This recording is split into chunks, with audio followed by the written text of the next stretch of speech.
जी बिस्मिल्लाहिर्रहमानिर्रहीम। अस्सलाम वालेकुम डियर स्टूडेंट्स, क्या हाल है बेटा? आप लोगों का सब खैरियत से हैं? जी बेटा, आज हम लोग टाइप्स ऑफ पुलिस रिपोर्ट्स के मतलब डिस्कस करने जा रहे हैं। हमारा आज का जो क्वेश्चन है, टाइप्स ऑफ पुलिस रिपोर्ट्स, कितनी किस्म की पुलिस रिपोर्ट्स होती हैं, वो आज हम लोग डिस्कस करने जा रहे हैं।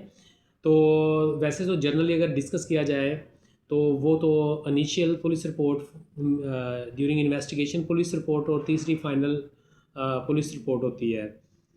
लेकिन उनको मज़ीद फर्दर एलेबोरेट किया जाता है छोटे छोटे मेन पार्ट्स में। तो हम इनको डिस्कस करते हैं डिटेल के साथ। पहले इनिशियल पुलिस रिपोर्ट होती है, फिर ड्यूरिंग इन्वेस्टिगेशन, और third one is final one, जो चालान की शक्ल में निकलती है। लेकिन अब हम लोग इसको डिटेल से देखते हैं इनिशियल पुलिस रिपोर्ट से ऑनवर्ड्स आगे। ठीक है। पहले नंबर पे police prepare several types of the reports different stages of investigation. The most importants are under section 157, 168, 169, 170, and then last one 173 challan reports. जी, इसमें अगर देखा जाए, सबसे पहले हमारे पास जो इनिशियल रिपोर्ट्स होती है, उसमें इनिशियल रिपोर्ट्स के अंदर रोज़नामचे में रिपोर्ट दर्ज करवाई जाती है, जिसको हम डेली डायरी रिपोर्ट यानी डीडीआर भी कहते हैं। और सेक्शन 44 पुलिस का जो है वो डील करता है, पुलिस रूल्स का सेक्शन 44 जो है इस चीज़ से डील करता है। तो इसी तरह हमारे पास ऑर्डर 172 यानी सेक्शन 172 सीआरपीसी, और सेक्शन 44 ऑफ सीआरपीसी, यानी टू सेक्शन इसको डेली डायरी से जुड़े हुए हैं।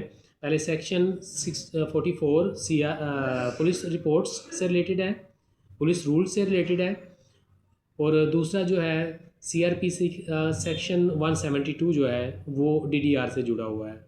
जी, इसी तरह first written information about any occurrence maintained at police stations, not substantive evidence but important for investigations। जी, इसमें हमारे पास पहला जो हमने डिस्कस किया इनिशियल पुलिस रिपोर्ट के अंदर, पहला रोजनामचा है, ठीक है, जिसको हम डीडीआर भी कहते हैं, डेली डायरी रिपोर्ट। दूसरे नंबर पे हमारे पास एफआईआर है, one under section 154 of CrPC, written record of the cognizable offense, basis for starting offense police investigations, mandatory registration of cognizable offense is disclosed। इस तरह हमारे पास नेक्स्ट जो शुरू हो जाती है, पहले हमने डिस्कस अभी तक किया कि इनिशियल पुलिस रिपोर्ट। अब हम डिस्कस करेंगे during investigation, report during investigation. जी, इसमें हमारे पास जो ही एफआईआर दर्ज कर ली जाती है किसी भी ऑफेंडर के ख़िलाफ़, तो फ़ौरन मजिस्ट्रेट को इतला कर दी जाती है, send to magistrate immediately after recording FIR. उसमें कौन कौन सी चीज़ें होती हैं वो हम लोग डिस्कस करते हैं।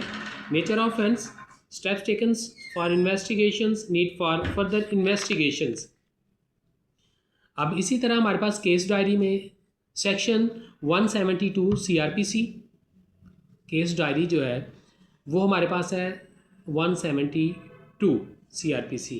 Daily reports maintain by investigation officers includes progress statements and investigation notes. ये कौन कर रहा है? ये मेंटेन कर रहा है investigation officer. Not evidence but can be use by court of contradictions of IO. जी, थर्ड वन जो हमने अभी डिस्कस किया था वो फाइनल जो हमारे पास है, reports on completion of investigation, challan reports जिसे हम कहते हैं। फाइनल रिपोर्ट्स जिसको हम चालान रिपोर्ट्स की शक्ल में या मद में रिपोर्ट करते हैं, वो under section 173 CrPC police submit different types of challans. अब मुख्तलिफ़ किस्म के चलान सबमिट करवाए जाते हैं फाइनल रिपोर्ट में। या तो वो कंप्लीट चलान होगा, अगर कंप्लीट इन्वेस्टिगेशन मुकम्मल नहीं हुई तो वो इनकम्प्लीट चलान होगा, ठीक है। अब उसके बाद फिर ये होगा, इनकम्प्लीट चलान सबमिट करवाने का मेन मकसद ये होता है जो कोर्ट है वो अपनी प्रोसीडिंग स्टार्ट कर ले, तो साथ साथ ही पुलिस की इन्वेस्टिगेशन जारी रहेगी। तो जो कह लें कि एविडेंस मिलती जाती है वो सप्लीमेंट्री चालान के तौर पे साथ ही अटैच कर दी जाएगी।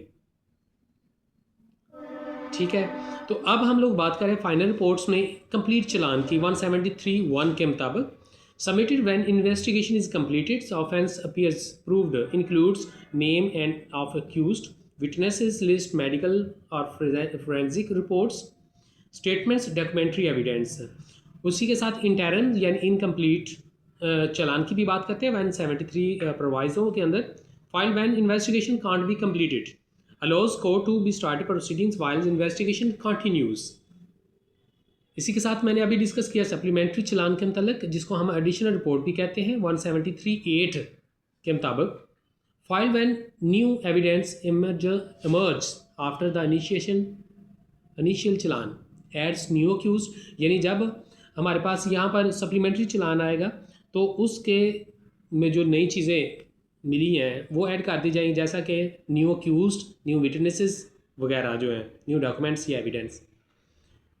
उसके साथ ही हमारे पास सप्लीमेंट्री के बाद कैंसिलेशन रिपोर्ट भी आ सकती है, यानी हम इसको ये भी कह सकते हैं कि जैसे हमारे पास फाइनल कंप्लीट या इनकम्प्लीट चालान या फाइनल रिपोर्ट है, एडिशनल रिपोर्ट आ जाती है, अब कैंसिलेशन रिपोर्ट भी पुलिस की तरफ से आ जाती है। उसका मतलब ये होता है कि पुलिस ये इसमें वाज़ह करती है कैंसिलेशन रिपोर्ट में मजिस्ट्रेट के सामने कि जनाब कुछ हुआ ही नहीं है, बस ये मनगढ़ंत है, सब कुछ है, लेक ऑफ एविडेंस है, जिस वजह से कैंसिलेशन रिपोर्ट यानी केस डिस्क्लोज। इसी के साथ हमारे पास नेक्स्ट वन जो है अनट्रेस्ड रिपोर्ट। अनट्रेस्ड रिपोर्ट का मतलब ये होता है कि वक़ूआ हुआ है, सब कुछ हुआ है, लेकिन अक्यूज्ड नहीं मिला, ट्रेस आउट नहीं हुआ, इसलिए केस को क्लोज़ कर दिया जाता है। तो मज़ीद एविडेंसेस रिक्वायर्ड होती हैं, जो ही वो सारी, तो फिर केस जो है फिर री-फाइल कर दिया जाता है, यानी ओपन कर दिया जाता है। तो बच्चों आज तो था ये हमारे पास मुख्तलिफ़ किस्म की जो रिपोर्ट थी पुलिस की, उससे रिलेटेड क्वेश्चन था, वो हमने डिस्कस किया। इंशाल्लाह नेक्स्ट क्वेश्चन के साथ हाज़िर होंगे, तब तक आपने बहुत सा ख्याल रखना। ओके, खुदा हाफिज़।